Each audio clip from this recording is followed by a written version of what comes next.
Let's back this up first. For anybody who doesn't know what phishing is, this is somebody who's coming in trying to get into your company. Exactly. So threat actors are basically trying to get someone to click on something. So think about a message with an embedded link, or there's some attachment that has malicious code in it. And either way, likelihood is if someone clicks or opens that file, they'll get infected with something. And ultimately, that threat actor is trying to steal something from you. So when you go in and do training for employees, what happens? How much does that drop? Yeah, so what we see is that by raising the awareness of employees, you'll see organizations that have 20% people clicking through down to probably 10%. So it is a pretty significant reduction. And in today's world, we're trying to help companies raise the awareness of their employees where they can be smarter when they're at work, but also when they're at home, because threat actors will target you both at work and at home. And all of that then has an impact on the workplace. Is it true that baby boomers perform best with some of this training? Yeah, that's what the stats say. And I think the reality is the younger generation is just more thoughtful about what they're seeing in email and probably a little bit less trusting, frankly.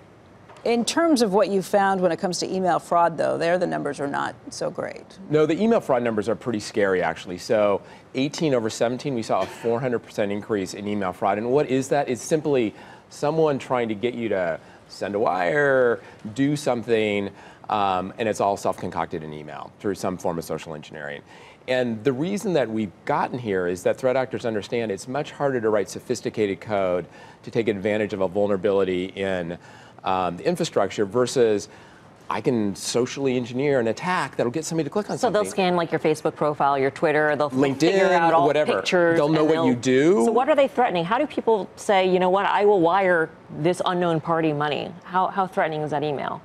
No, it's all in context. And so because they have total context about your workday, the likelihood that they do it. So it looks like it comes from your boss, and your boss is demanding to do it very quickly. To wire money? Yeah, this happens all the time. It's crazy, but it's every single day. Wow. And so most companies are now trying to raise the awareness of their employees so they don't fall subject to these things. And I hear stories every single day about these kinds of events. And because it's kind of easy to concoct these kinds of attacks, we've seen the rise increase dramatically. And it's one of the things that's been driving our growth in our business. How much of what you do is training like that? How much is software that prevents this stuff from getting in the first place? The core of what we do is prevention. So we're identifying and blocking these kinds of attacks and protecting organizations from these kinds of issues. And so, we have over half of the Fortune 1000 as customers today. But one of the things we did in 2018 is we bought a company that was a leader in phish simulation and security training awareness because we saw a demand from our customers to raise the awareness of their employee base.